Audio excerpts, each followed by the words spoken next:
Bismillahirrahmanirrahim. Assalamu alaikum. Dear students, welcome to Superior Group of Colleges Learning Management System. मैं हाफिज फारूक शहजाद। आज हम FSC part 2 physics chapter number 14 electromagnetism का lecture number 13 पढ़ने जा रहे हैं। आज के लेक्चर में हम डिस्कस करेंगे न्यूमेरिकल प्रॉब्लम्स 14.1 टू 14.5। 14.1 प्रॉब्लम है, find the value of magnetic field that will cause maximum force of 7.0 multiply 10⁻³ newton on a 20 centimetre straight wire carrying current of 10.0 ampere. So हमें फाइंड क्या करना है, value of magnetic field find out करनी है। क्या करें, जो force लग रही है उसके ऊपर हमें वो भी गिवन है, और जो स्ट्रेट वायर है उसका भी हमें value given है, that is 20 centimeter.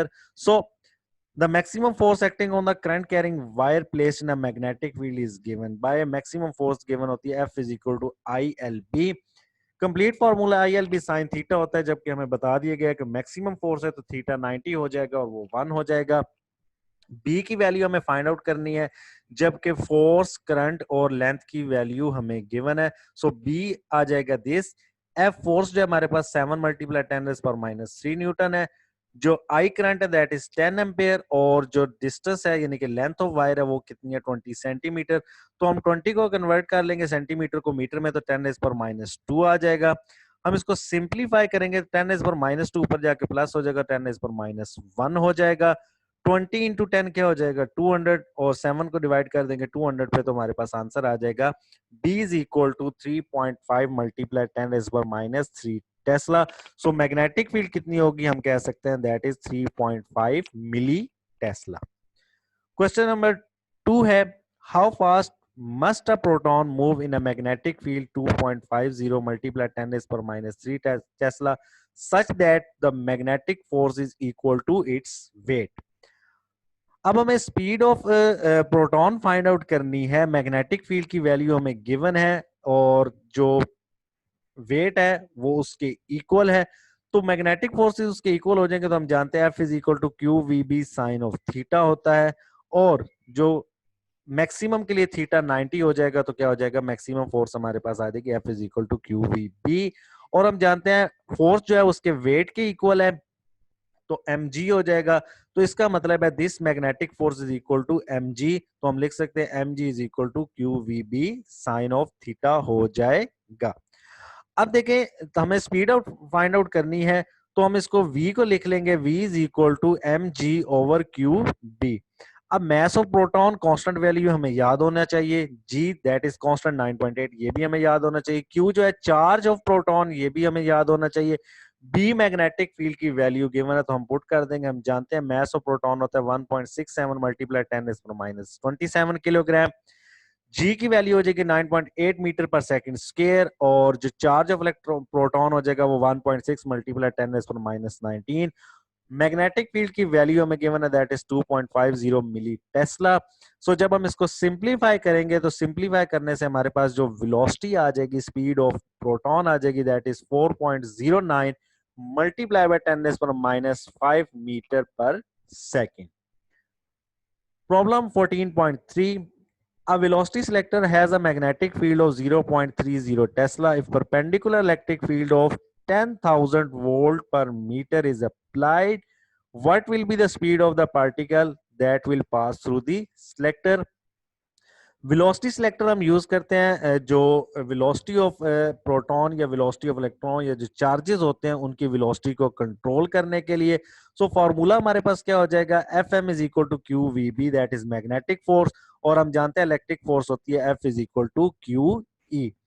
अब हम क्या करेंगे, इन दोनों को कॉम्बिनेशन होना चाहिए, इन दोनों फोर्सेस को इक्वल होना चाहिए इन दी वेलोसिटी सिलेक्टर। तो एफ ई और एफ एम को हम इक्वल कर लेंगे, then Q is equal to Q V B हो जाएगा, और यहां से दोनों चार्जेस क्या हो जाएंगे, कैंसल आउट हो जाएंगे। सो जो the velocity of charge particle in velocity selector is given by v is equal to E over b। अब हमें स्पीड फाइंड आउट करनी है, इलेक्ट्रिक फील्ड की वैल्यू हमें गिवन है दैट इज 10,000 वोल्ट पर मीटर, और मैग्नेटिक फील्ड की वैल्यू यानी कि 0.3 टेस्ला गिवन है। तो हम इसको सिंप्लीफाई कर लेंगे, तो हमारे पास वेलोसिटी सिलेक्टर की स्पीड आ जाएगी दैट इज 3.3 मल्टीप्लाई 10⁻⁴ मीटर पर second. Problem 14.4, a coil of 0.1 meter multiplied by 0.1 meter and of 200 tons carrying a current of 0.1 milliampere is placed in a uniform magnetic field of 0.1 Tesla. Calculate the maximum torque that acts on the coil. सो अब हमें given क्या है, length और width अगर हम इन दोनों को multiply कर देंगे तो that will be area, number of turns given है, करंट की वैल्यू गिवन है, मैग्नेटिक फील्ड गिवन है और हमें टॉर्क फाइंड आउट करना है। हम जानते हैं टॉर्क होता है NIAB कॉज ऑफ अल्फा। अगर टॉर्क हमें बता दिया है कि मैक्सिमम टॉर्क है तो मैक्सिमम के लिए अल्फा क्या हो जाएगा 90, बी की वैल्यू हमें गिवन है 0.1 टेस्ला, 1 एम्पेयर यानी कि करंट की वैल्यू गिवन है 0.1 मिली एम्पेयर और नंबर ऑफ टर्न्स गिवन है 200 और एरिया जो है वो 0.1 मीटर गिवन है। सो मैक्सिमम के लिए NIAB हो गया। अब हम वैल्यूज पुट करेंगे, नंबर ऑफ टर्न्स 200 आ गए, करंट जो है उसको हमने मिली टेस्ला से मिली एम्पेयर से एम्पेयर में कन्वर्ट कर लिया, 0.1 मल्टीप्लाई 10⁻³ एरिया की जगह हमने 0.1 इंटू 0.1 लिख दिया और बी मैग्नेटिक फील्ड 0.1 हो जाएगी।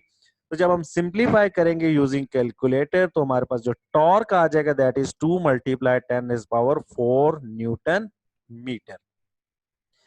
क्वेश्चन नंबर 5 है, a power line 10.0 metre high carries a current of 200 ampere, find the magnetic field of the wire at the ground.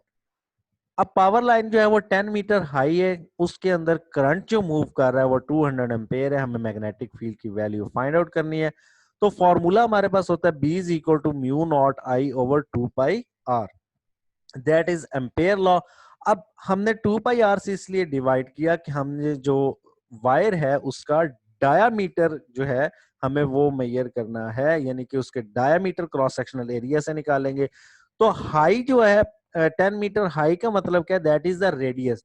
जब भी किसी क्रॉस सेक्शनल एरिया की बात होगी, वायर का या पाइप का या किसी भी क्रॉस सेक्शनल एरिया की बात होगी, तो जो उसकी हाइट मेजर की जाती है that is measured from the radius of that cross sectional area.